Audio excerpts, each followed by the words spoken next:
Hello, everyone, and welcome to the Maximilian College Basketball Picks and Analysis for Monday, February 16th.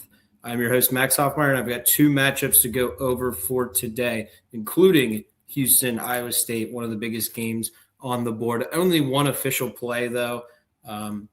Just wasn't able to find enough for that State game to make a play, but I still think it is worth mentioning. But regardless, you'll want to listen to the analysis, at least get one free play, and then, possibly a lean in the Iowa State Houston game. But yeah, let's go over for Saturday. Another winning episode.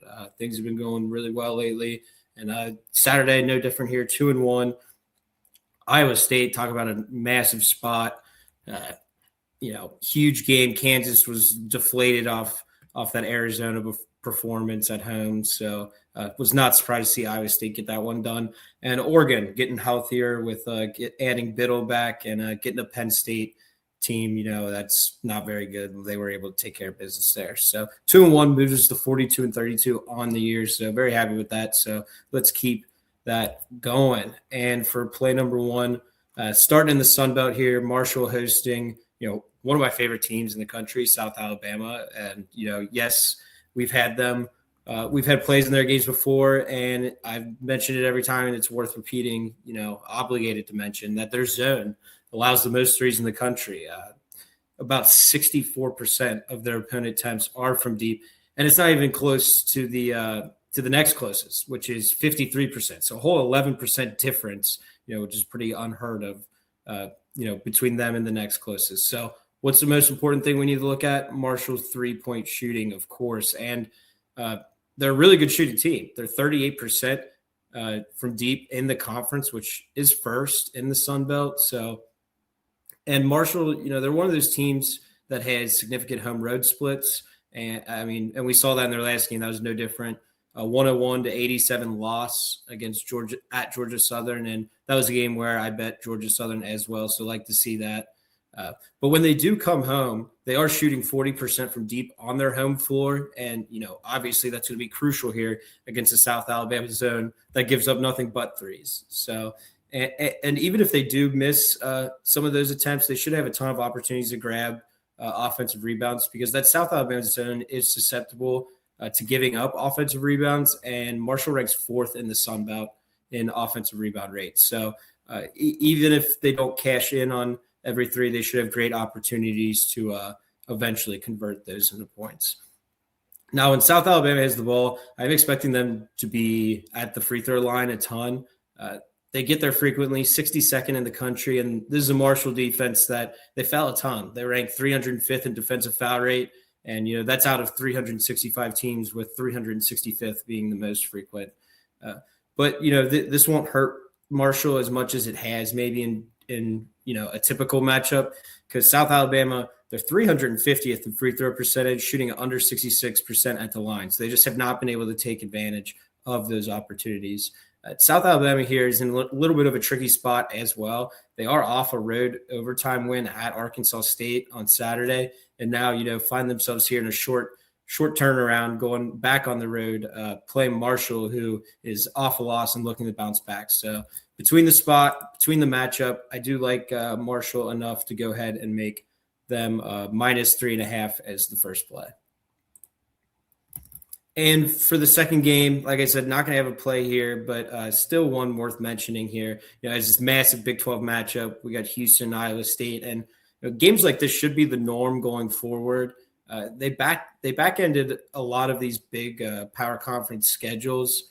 I assume it's because now that football's over, they want these big games playing. Viewership is obviously going to be up. So because of that, that's good for us, the viewers. We get a bunch of massive games like this one, but for these teams, they are going to face some gauntlets here in February. So if a team that you like to win it all loses, a handful of games in February, I wouldn't be too worried. I mean, this is going to create some tough spots. I mean, I think a perfect example, Arizona, they lost at Kansas.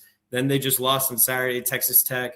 Now they need to bounce back desperately against BYU, because right after that, they're going on the road to face this Houston team. So just incredible different schedule difficulty here at the end. And, this one's no different. Should be a great one. Last video, we had Iowa State -6.5.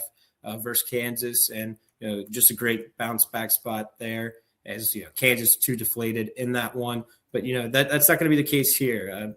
Houston's going to be fresh. They didn't look very well. They didn't look very good in their last game against Kansas State. So maybe it was maybe a mailed in effort, kind of a look ahead.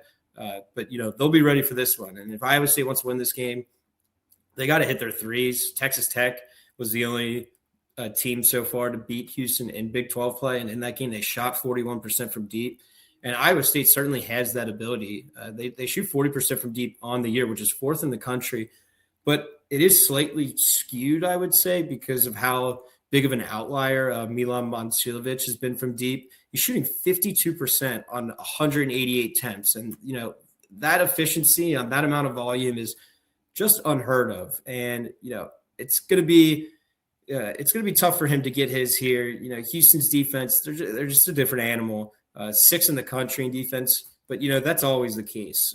Where they've really impressed me this year is Houston's number one in the Big 12 in offensive efficiency, and that's because of what Kingston Flemings has added to this team. They already returned 44% of their minutes, but adding Flemings there, just another one of those sensational freshman pieces, which seems to be one of the headlines of this college basketball season, has been huge. He's really elevated this offense. And if this game is, close like the line expects, it is worth mentioning that Iowa State, they're 337th in free throw percentage, shooting 67% at the line, compared to Houston, who's 25th in the country, shooting 77%. So if this is tight late and comes down to free throws, I certainly give Houston an advantage. And if I did have to play the game, the spot sets up great for Iowa State. They are at home, but I tend to just lean with Houston here as an underdog, trust Kelvin Sampson, to do what he does best and just win conference games. So if I had to play it, I would probably go the Houston route, but this is one I can't wait to watch and look forward to seeing how Iowa State, how their offense looks up against Houston's defense. So should be a fun one. And although, no play here on the betting side, really looking forward to watching this one. So that will go ahead and do it for today's episode. Thanks for watching. Go ahead and like and subscribe so you don't miss any future episodes. And best of luck and enjoy your Monday.